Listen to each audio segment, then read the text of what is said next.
તો ફ્રેન્ડ્સ, ઘણા લોકો લસણ ડુંગળી નથી ખાતા હોતા, તો તેના માટે આજે હું લઈને આવી છું લસણ ડુંગળી વગરનો સાંભાર. તો ચાલો આપણે બનાવવાનું જોઈ લઈએ લસણ ડુંગળી વગરનો સાંભાર. સૌ પ્રથમ સાંભાર બનાવવા માટે મિત્રો મેં અહીંયા 1 કપ જેટલી તુવેર દાળ લીધી છે અને એનો ચોથો ભાગ એટલે કે 1/4 કપ જેટલો ચણાની દાળ લીધી છે.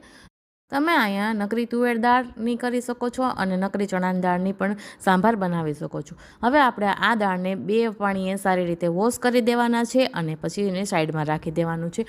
હવે ત્યાર પછી મેં અહીંયા વેજીટેબલમાં 1 વાટકો જેટલા દૂધીના ટુકડા લીધા છે અને 1 વાટકો જેટલા બટાકાના ટુકડા લીધા છે. તેને મેં સારી રીતે ધોઈ લીધા છે અને પાણીમાં રાખી દીધા છે.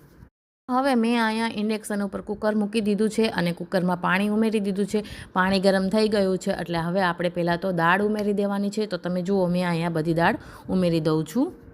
તો હવે ત્યારબાદ જે આપણે દૂધીના ટુકડા કર્યા હતા અને બટેકાના ટુકડા કર્યા હતા ને તે બધા આપણે કુકરમાં ઉમેરી દેવાના છે. અને હવે ત્યાર પછી અહીંયા 1 ચમચી જેટલું નમક ઉમેરી દેવાનું છે. અને હવે ત્યાર પછી ઢાંકણ ઢાંકી અને અહીંયા આપણે દાળને બાફી લેવાની છે. અને અહીંયા ગેસની ફ્લેમને મેં મીડિયમ રાખેલી છે. પછી અહીંયા સંભારના વઘાર માટે મેં અહીંયા આદુને બારીક ખમણી લીધું છે, મરચાંના ટુકડા કરી લીધા છે અને મીઠા લીમડાના પાન લઈ લીધા છે. અને ત્યારબાદ અહીંયા 1 ટમેટું લીધું છે, તેના હું બારીક ટુકડા કરી લઉં છું. હવે ત્યારબાદ 4 વિસલ વાગી ગઈ છે. અહીંયા આપણે ઢાંકણ ખોલી અને જોઈ લઈએ તો દાળ આપણી સારી એવી બફાઈ ગઈ છે. એટલે હવે બ્લેન્ડરના મદદથી દાળને સારી રીતે ઝેરી લેવાની છે. અને હવે ત્યાર પછી આપણે અહીંયા મેં 1 નંગ સરગવો લીધો હતો, તેના બારીક ટુકડા કરી લીધા હતા, તે બધા દાળમાં ઉમેરી દેવાના છે. ગેસને સ્ટાર્ટ કરી અને ગેસ ઉપર પેન ગરમ કરવા માટે મૂકી દીધું છે. ત્યાર પછી મેં અહીંયા ખડા મસાલામાં તજ, લવિંગ, બાદિયા, તમાલપત્ર અને સૂકું લાલ મરચું લઈ લીધું છે. પેન આપણું ગરમ થઈ ગયું છે એટલે હવે અહીંયા 1 ચમચી જેટલું તેલ ઉમેરી દેવાનું છે. ગેસની ફ્લેમને મીડિયમ રાખેલી છે. ત્યારબાદ અહીંયા 1/4 ટેબલસ્પૂન જેટલી રાઈ ઉમેરી દેવાની છે. રાઈ આપણી ફૂટી ગઈ એટલે હવે અહીંયા 1/4 ટેબલસ્પૂન જેટલું જીરું ઉમેરી દેવાનું છે. અને હવે જીરું પણ આપણું સારું એવું ફૂટી ગયું એટલે 1/4 ટેબલસ્પૂન જેટલી હલ્દી પાવડર ઉમેરી દેવાનું છે.